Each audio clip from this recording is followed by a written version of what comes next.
They say the Mongols brought only fire and fear. But no one warned you about the silence. That strange, heavy silence that settles after a city stops fighting for its life. It happened in the captured palace of Nishapur. You're standing in the ruins of what used to be a hall of music, a place where noblewomen once practiced poetry, where silk gowns rustled like wind in a garden, where laughter once echoed off polished marble. Tonight, the air tastes of dust and burned cedar. The golden lamps have been kicked over. The tapestries are torn open like open wounds. And you're being led through the shadows by a Mongol soldier whose face does not change, not even when he steps over a corpse. You tell yourself to look away. You tell yourself not to breathe. But the smell forces itself on you. The mix of smoke, sweat, and something metallic that makes the back of your throat tighten. You expect to see more bodies. You expect devastation, looting, chaos. You think you've braced yourself for the worst, but then you see them, a line of noblewomen, kneeling, not dead, not screaming, just waiting.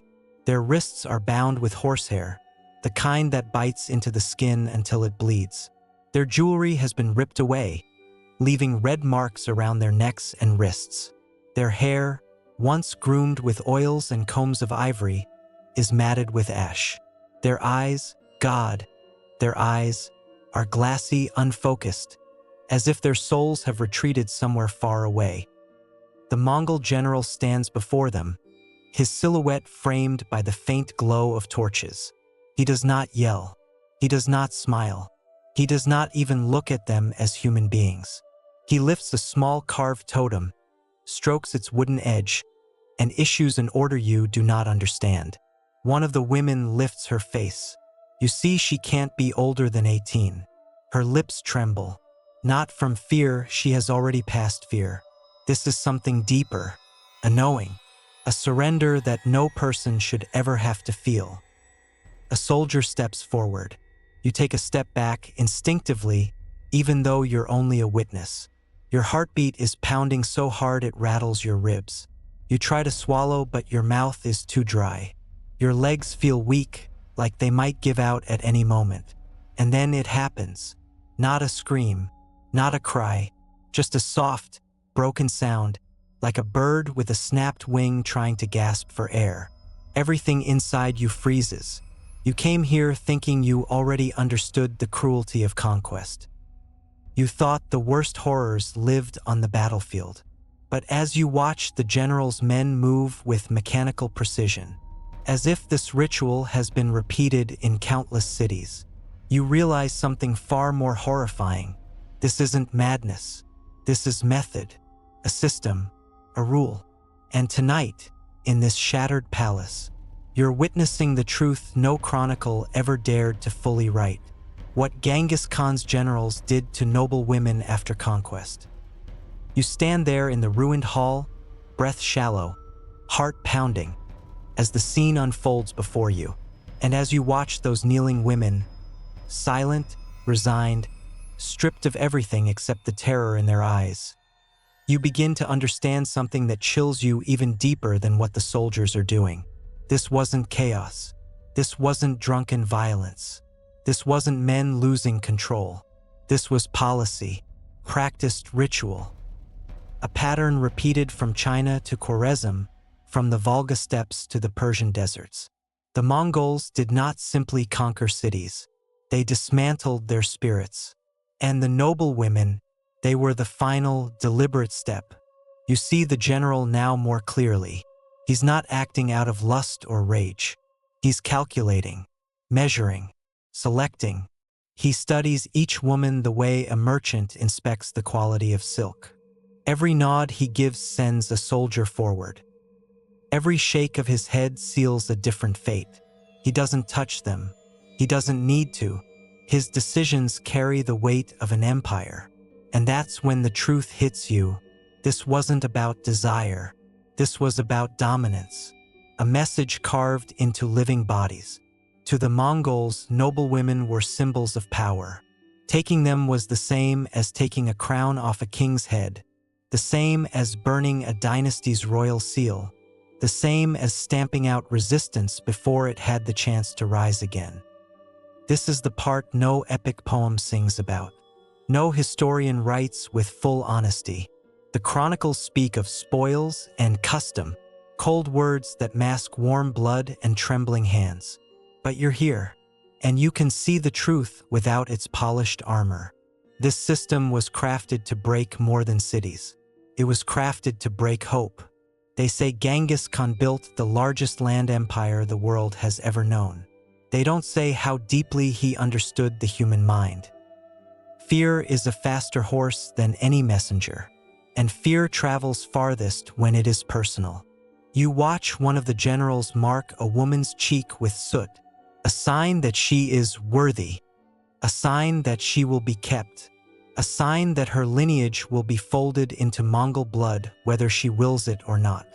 It is clinical, it is methodical, it is horrifying, and yet this moment, as brutal as it is only the surface, the end of a long river whose source lies far behind the horizon of history. A river shaped by betrayal, by childhood trauma, by endless steps and unending war. A river that created men capable of acts both brilliant and monstrous.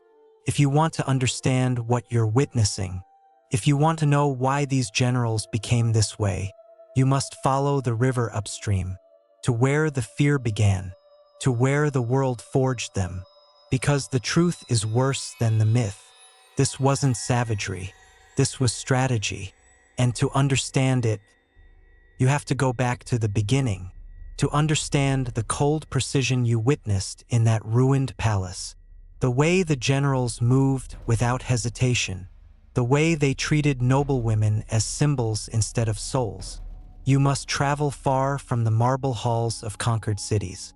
You must return to the steppe, to a world of wind, hunger, and betrayal so deep it carved itself into the bones of the men who would one day command empires.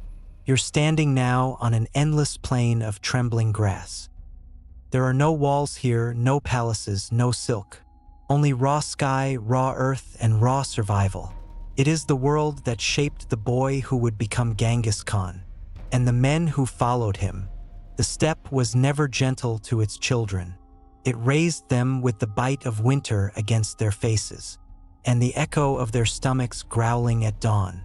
Every lesson was written in pain, every truth delivered by loss. You hear it before you see it. A baby's cry, thin and fragile, carried across the wind. Then you see her, a noblewoman stripped of her name, standing alone outside her collapsed gur, snow clinging to her lashes, her newborn pressed against her chest. Her husband was murdered by a rival clan, her livestock stolen, her home looted and burned, and she abandoned, not because she was weak, but because on the steppe lineage was everything.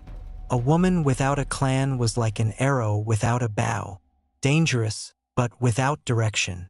She will survive only if another man claims her. Not out of compassion, out of necessity, because her daughter may carry a future bloodline, because her womb is a resource, a vessel that can restore or rise a family. This belief predates Genghis by centuries. The steppe was a world where noble women were not protected by their status. They were their status. And the boy named Temujin learned this lesson brutally early.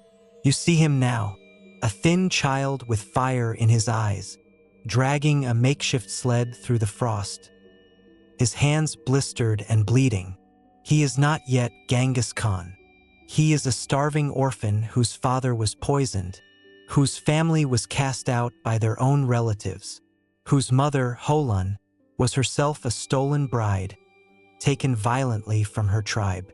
Temujin watched his mother survive humiliation, hunger, and loneliness. She fed her children roots and insects. She slept lightly because enemies always lingered in the dark. But the thing that burned itself deepest into Temujin's young mind was not her suffering. It was her unbreakable will. She told him, "Power is taken, nothing is given. He grew up seeing that noblewomen were weapons in clan warfare, stolen to weaken enemies, taken to fuse bloodlines, forced to bear children that shifted alliances. To the steppe, women of status were not individuals. They were leverage. And decades later, when Temujin forged his generals out of that same harsh earth, he did not teach them to break that system. He taught them to perfect it. The cruelty you saw in the palace was not born in a moment. It was forged across generations of survival and vengeance. And the men who carried out those rituals were shaped by a world where tenderness was a liability, and domination was the only reliable form of security. You've seen the origin. Now you must witness the moment when everything snapped, when the boy became something else entirely. You return now to a memory frozen in the marrow of the steppe, a moment that would split a young life in two, shattering whatever innocence Temujin had left, and forging the mindset that would one day ripple into the ruined palace you witnessed in Chapter 1. You see him at 13, still small, still thin, but his eyes already hold the sharpness of a blade being sharpened against stone. The wind howls across the grasslands, carrying with it the scent of smoke and dung. But beneath that, you sense something else. Tension. A hum. As if the air itself is bracing for what comes next. Temujin runs toward the riverbank, following the muffled sound of struggling. His breath clouds in front of him. His boots slip in the mud. He stops when he sees a familiar figure. Bektor, his older half-brother. Stronger, faster, crueler. Temujin's mother said cooperation was necessary for survival. Bektor believed dominance was necessary for control. And right now, Bektor is taking the last scraps of food Temujin and his little brothers gathered, ripping it away with a lazy smirk, as if their hunger is amusing, as if their suffering is simply a tool for his pleasure. Temujin's hands clench. His jaw tightens. This is not just hunger. This is humiliation. This is helplessness. This is the moment when a child begins to understand that mercy is never guaranteed. His younger brother approaches, eyes wide, afraid. "You can't let him do this," he whispers. Temujin feels something crack open inside him, a quiet, unbearable heat spreading through his chest. He reaches for a bow. The leather feels rough against his fingers. His heartbeat becomes a drum. The world narrows into a tunnel of wind, breath, and inevitability. Bektor turns, smirks, says something mocking that you can't hear over the roaring in Temujin's ears. The arrow flies. It thuds into Bektor's body with a sickening, final sound. A gasp. Collapse. A life ending in the dirt. The steppe goes silent. The river keeps flowing. Temujin stares at what he's done. But there is no scream, no panic, only a grim acceptance. He didn't kill for power. He killed for control. Control over a life that had been carved into pieces by fate, fear, and other men's decisions. This was the moment the world broke him, and he broke the world back. When the tribe elders discover the killing, they are shocked. Bektor was older, stronger, favored. Temujin was the starving son of an outcast widow. But the elders see something else too, a frightening clarity in the boy's eyes, a resolve that should not exist at his age. They do not punish him. They fear him, because a child who kills his own brother to protect his destiny is a child who will never again be controlled by anyone. From that day, Temujin learned a truth that would echo across continents. Power is taken through decisive cruelty. Hesitation is death. Mercy is weakness. This was his breaking point, and it created a man whose generals would one day carry out horrors with the same cold precision he discovered on that riverbank. And now, with the boy transformed, you must witness how he rises. The boy who killed his brother on a frozen riverbank did not become a conqueror overnight. He became something far more relentless, a young man who understood that every breath, every alliance, every victory had to be carved from the world with his own hands. You see him now older, but still hardened by hunger, wind, and betrayal. His cheekbones are sharper. His eyes are deeper. He walks as someone who expects danger behind every gust of wind. Temujin begins his rise not with glory, but with a decision to reclaim his lineage, a decision to stop living as prey, a decision to gather anyone who would stand with him, the weak, the outcast, the overlooked. The first step is a calculated cruelty. 1. The first calculated cruelty. Temujin hunts down the men who enslaved his wife, Borte, stealing her in a nighttime raid. He does not storm their camp with emotion. He does not scream her name. He waits. He watches. He moves under moonlight like a wolf who studied the herd before striking. The rescue is brutal, swift, precise. One man pleads for mercy. Temujin does not give it. This is his message, not to his enemies, but to his future generals. No one takes what is mine, not ever again. Nobles, women, allies, enemies. Everything in Temujin's world is earned, defended, or punished with absolute clarity. 2. The first big victory. Next comes the Jalair clan, ruthless, numerous, confident that Temujin is still just a boy of no rank. They underestimate him. Temujin surveys the terrain. He studies wind patterns, choke points, the enemy's drinking water. Then he strikes, not for total annihilation, but for psychological domination. He captures their leaders. He spares the rank and file. He folds the survivors into his growing force. And when they kneel not because they were defeated, but because they felt something in Temujin they had never felt before, an unstoppable will, a force that does not bend. 3. The first political move. Temujin introduces something strange to the steppe. Loyalty based not on bloodline, but on merit. A blacksmith's son can command 100 warriors. A shepherd can ride beside a noble. A woman can speak counsel in his camp if her words carry truth. It is unheard of. It is dangerous. It is brilliant.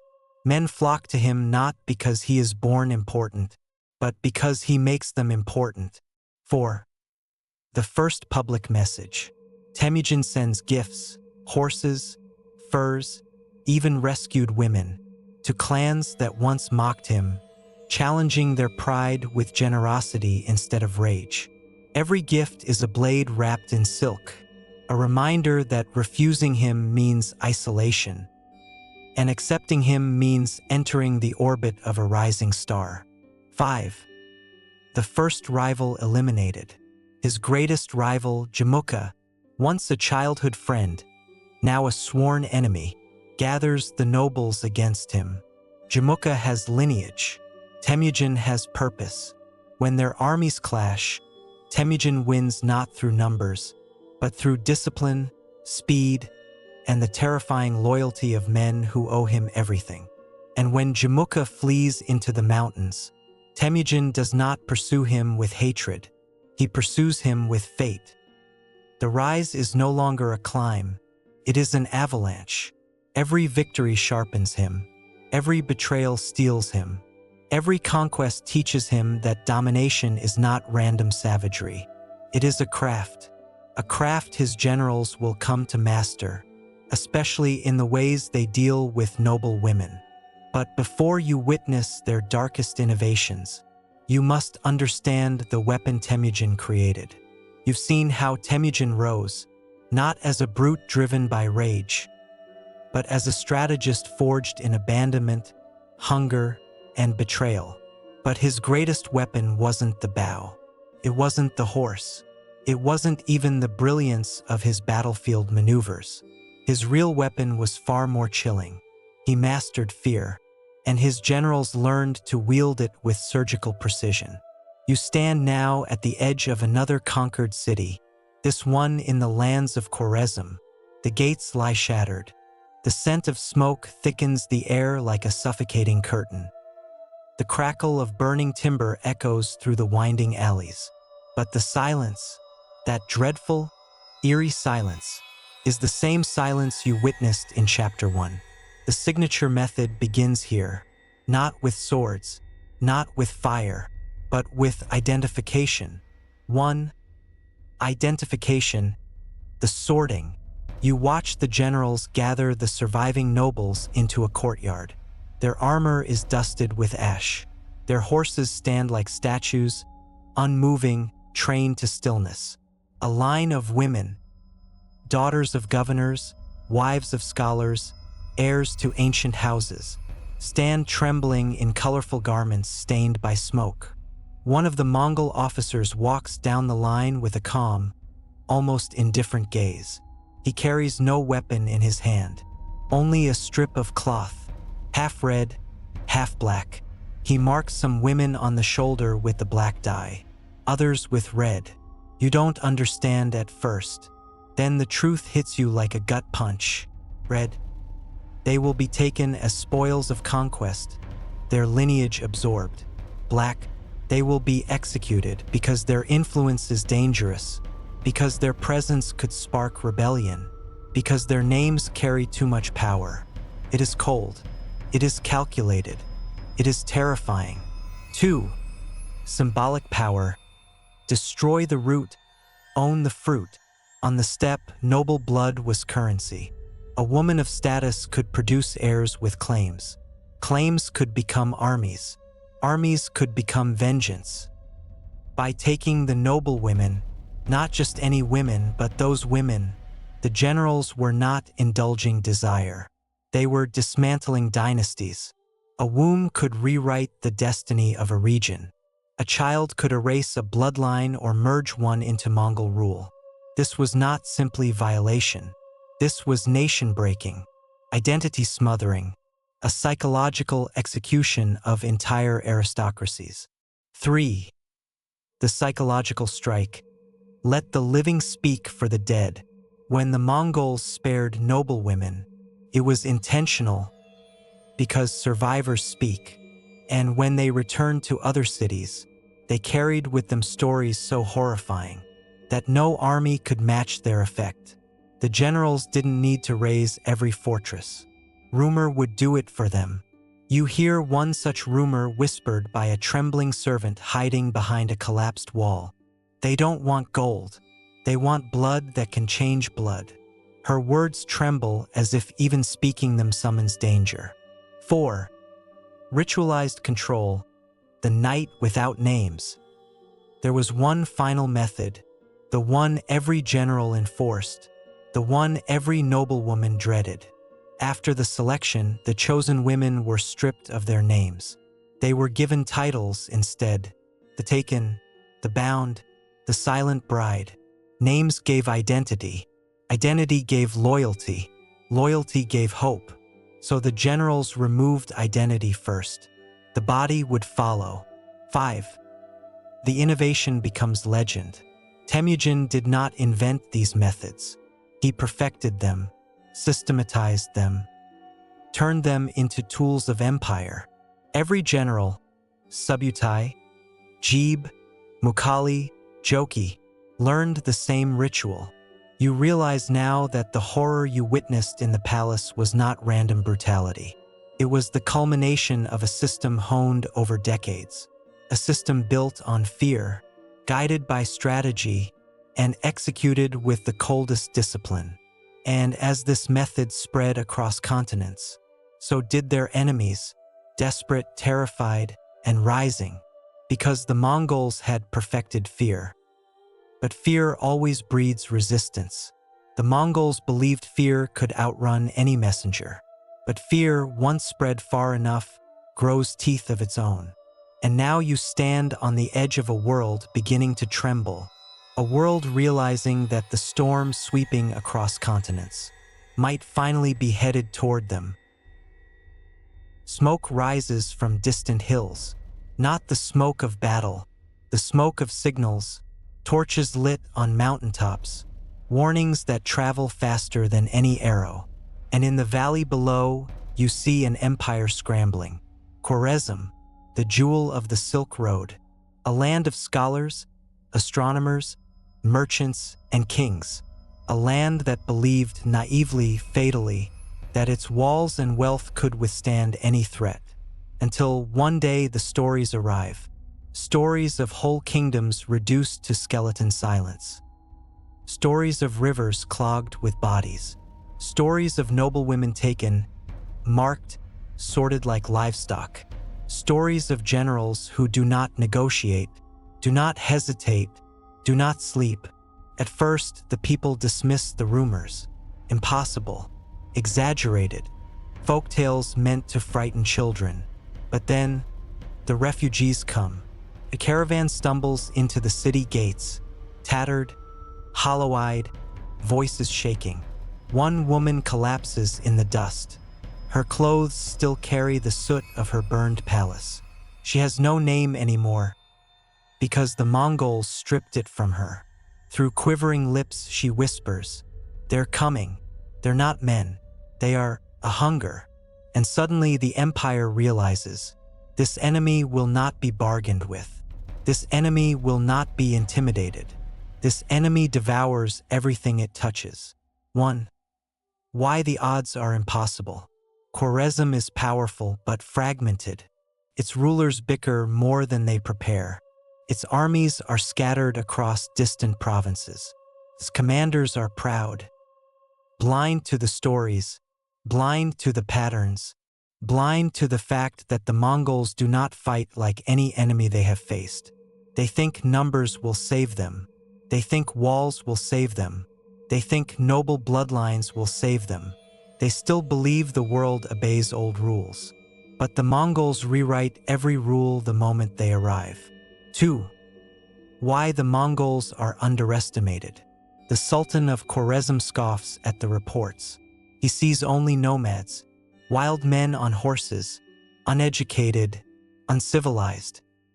He cannot imagine a force led by men who were shaped by starvation, tempered by betrayal, and trained to kill with the precision of craftsmen carving wood. He cannot imagine Subutai's strategies, Jeeb's relentlessness, Mukhali's discipline. He cannot imagine Temujin, the boy who killed his brother, the man who united a fractured steppe, the force who now carries the title Genghis Khan. The Sultan believes he is prepared, but nothing prepares a man for an enemy who studies your weaknesses more intimately than you study your own strengths. 3. The gathering storm. You watch from a hillside as the Mongol vanguard appears on the horizon. Small at first, just dust trails and faint silhouettes. Khwarezm laughs, until the dust becomes a wall, until the silhouettes become thousands, until the ground trembles under hooves, until the air vibrates with war cries that sound ancient and immortal. And then you see them, the generals, their faces unreadable, their formation perfect, their silence more terrifying than any roar. This is not a raid. This is not vengeance. This is an empire descending. And somewhere in that army, a handful of men, the same generals who marked noblewomen in the ashes of conquered palaces, prepare to unleash those methods again, because what they did before was merely a prelude. What they are about to do will echo through history. Not all chains rattle. Some are made of silence, and choices no one should ever have to make. The night wind scraped against the wooden walls of the command tent like distant claws. Inside, a single torch glowed, a trembling flame illuminating maps, scrolls, and one man who had not slept since the siege began. General Togrul, the strategist known as the Falcon of the Steppe, stood over a parchment marked with red ink. But he wasn't looking at it. His mind was far away, trapped between honor, ambition, and a truth he could no longer ignore. Across from him, kneeling but unbroken, was Lady Ayuna, daughter of the governor, now a captive of war. Her wrists were bound, but her voice was not. "You asked to see me," she said quietly. Then speak, General. Togrul looked at her long and hard, as if memorizing the face of someone he wished he'd met under different stars. You saved the child today, he finally said. His voice betrayed something he never allowed: uncertainty. Ayuna did not answer. She didn't need to. Her defiance in the burning courtyard, her shield raised over a stranger's child. It was the reason she stood here instead of being sent deeper into the camp. The general stepped closer. You risked your life for a child not your own. Why? Ayuna lifted her chin. Because someone had to. Because war should not erase humanity. Her words shook him more than she knew. Togrul's conflict. He turned away, pacing. The torchlight painted shadows across his armor. Shadows that looked almost like chains. These conquests. The Khan demands results, he murmured. But even he never asked us to forget what it means to be human. He paused, swallowing something heavy. I cannot change the fate of your city, but I can change yours. Ayuna's eyes narrowed. What is it you want? The bargain no one should ever have to make. Togrul removed his helmet and placed it gently on the table. Without it, he looked less like a conqueror and more like a man weary from obeying the brutality of others. You are valuable, he said. Your knowledge, your lineage, your influence among the surviving nobles. Ayuna stiffened. Say what you mean. Togrul exhaled painfully. I want your help. A formal treaty, one that will prevent my men from committing further cruelty. If you speak, they will listen. If you stand beside me, they will obey. He hesitated. But for that, I must claim you as under my protection. It is the only way they will accept your authority. Ayuna understood all too well. In this world, protection was just another kind of cage. So you want me to stand next to you, she said softly. So your men will not treat me like the others. Togrul's jaw tightened. Yes, he admitted, because I will not allow that to happen to you. The silence between them thickened, quiet, but loud with the things neither dared say. Ayuna's resolve. She drew in a breath, steadying her voice. If I agree, you must promise protection not just for me, but for every noblewoman still alive. Every girl, every mother. Not one more will be touched. Togrul's eyes flickered with surprise. You negotiate boldly for a prisoner. I negotiate boldly for people who no longer have a voice. The general studied her. This woman who stood in chains yet negotiated like a queen. Finally, he nodded. You have my word. Ayuna stepped closer, the rope around her wrists brushing against his armor. Then release me, she whispered. If I am to stand beside you, I must stand as myself, not as a bound captive. Togrul hesitated, but only for a moment. The blade that cut her bindings trembled slightly in his hand. A decision that would change everything. The ropes fell to the floor. Ayuna did not run. She did not shrink from him. She simply stood tall, rubbing her wrists, staring into the eyes of the man who held the power to decide the fate of countless women. And Togrul, war-hardened, feared, undefeated Togrul, felt something shift inside him. Not love, not attraction, something rarer in war, respect. You will address the council with me at dawn, he said quietly. Together, we will stop what would have happened next. Ayuna nodded. And after? She asked. Togrul looked at the tent entrance, where distant screams still echoed across the city. After, nothing will ever be the same. Some rooms don't need blood on the floor to feel dangerous. Sometimes, the silence alone can kill you. Dawn crawled across the sky like a wounded animal, slow, red, and heavy. In the heart of the captured city, inside a massive command tent stitched from black felt and horsehide, the Mongol War Council gathered. Inside were men who had burned kingdoms, toppled dynasties, and crushed rebellions under their boots. men who obeyed only strength or fear. General Togrul stood at the center, armor polished, expression carved from stone. Beside him stood Lady Ayuna, newly unbound, her hair braided, her posture regal despite the ache in her limbs. She had refused Mongol clothing.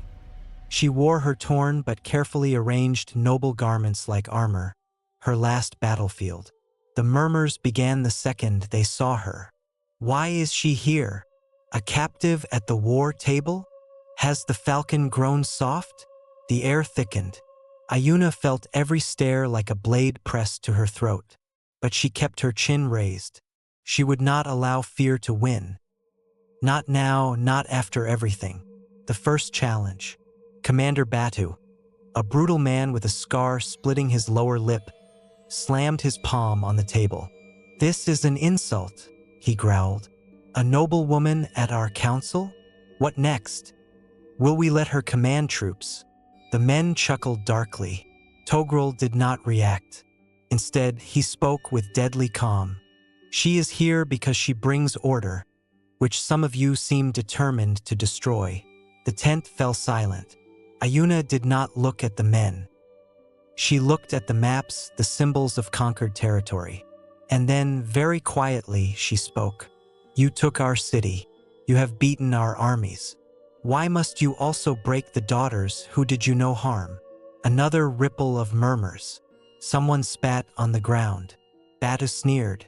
"Spare us your tears. War has its customs." Ayuna turned to him slowly, her eyes steady. "And do you think cruelty makes you strong? It makes you weak. It makes you feared, but never respected. And fear turns every conquered city into a future rebellion." Her last words fell like stones. Even the seasoned warriors shifted. Togrul watched her, silent but approving. The council turns violent. Commander Urketu, younger but equally dangerous, took a step forward. "General Togrul," he said coldly, "you dishonor us by letting a captive speak, worse, by protecting her. We've noticed, all of us." The council began to close in slightly, like wolves testing a rival. Ayuna's heartbeat thundered, but she kept her face still. Togrul didn't flinch. "You forget your place," he warned. "No," Urketu snapped. "You forget yours. We are conquerors, Falcon. When did you start caring what happens to the women of defeated nobles?" Togrul's gaze sharpened. "When I realized that without discipline, we are no different from bandits." Gasps, insults. A few hands reached for weapons. Togrul stepped between Ayuna and the circle of armed men, hand resting on the hilt of his sword. "One more step toward her," he said quietly, "and we settle this with steel." The council froze. Ayuna's breath trembled. She had seen men die for far less. She had never expected a Mongol general to risk everything for his word, or for her. Ayuna's speech that changed everything. She touched Togrul's arm lightly, not seeking protection but signaling that she would speak. He stepped aside. She walked into the center of the circle. Every man's eyes followed her. "If I wanted to poison your minds with lies," she said softly, "I would beg, I would cry, I would plead for mercy." She looked each commander in the eye without blinking. "But I won't do any of those things, because I know men like you only respect one thing, courage." That word cut through the tension. Ayuna continued, "Treat your captives with dignity, not for our sake, but for your empires. If you sow hatred, you reap revolt.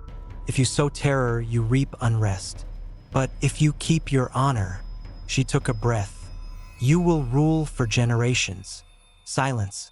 Heavy, uncomfortable, undeniable silence. The commanders exchanged glances, calculating, measuring, reevaluating. Even Batu's sneer faltered. Togrul makes his stand. Togrul moved beside her. "From this moment," he announced, "any man who violates the noble women or children of this city answers to me." Someone whispered, "That's a death sentence." Togrul nodded. Exactly. A beat passed, then another. Slowly, almost reluctantly, the commanders bowed their heads. Not in respect, but in recognition of a rule enforced by a blade sharper than their lust. The council was over, but something larger had just begun. Outside the tent, when the warriors left, Ayuna remained frozen, trembling from the intensity. Togrul approached her carefully. "You were brave," he said quietly. "Braver than many who pick up swords." Ayuna let out the breath she'd been holding. "I thought they'd kill me. They almost did. But you stood with me," she whispered. "For justice," he replied, and after a pause, softer. "And for you." Ayuna felt her throat tighten.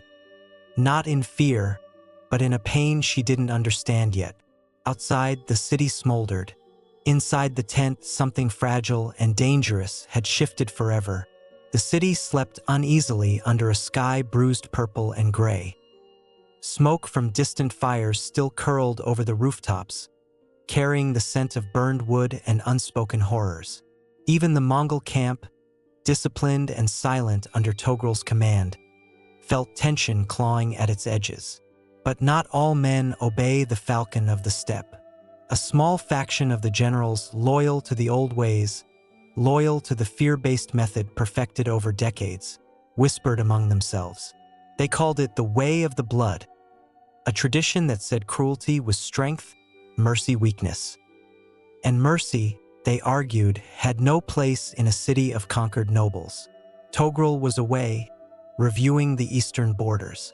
Ayuna, now standing tall yet wary, remained behind in the tent, preparing to meet with the city council again.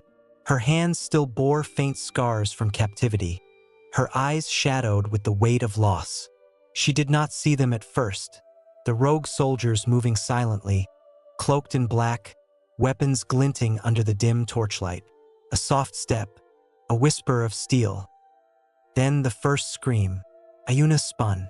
One soldier lunged. Her wrist snapped under the force of the blade, pain shooting up her arm, but she caught the edge of his tunic, twisting him violently to the ground. Another attacked, then another. She fought with desperation born of knowing that failure meant more than death. It meant the return of the terror she had witnessed in palace ruins, the terror that had inspired the rise of men like Togrul. She realized, even in the chaos, that she could not rely on him to save her this time. Every strike she parried, every movement she dodged, was a statement. I am not a tool.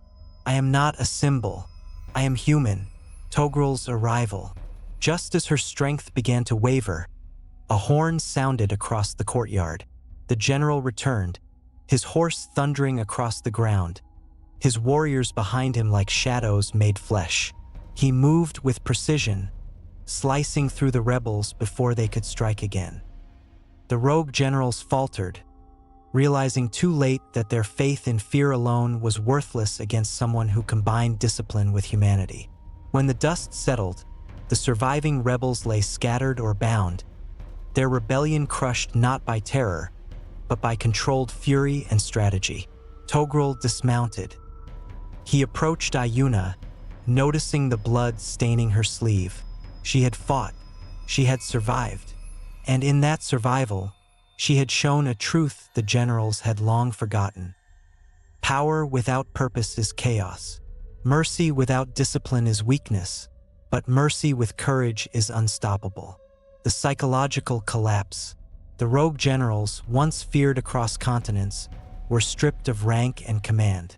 Some begged, some cursed, some died by their own hands rather than face judgment.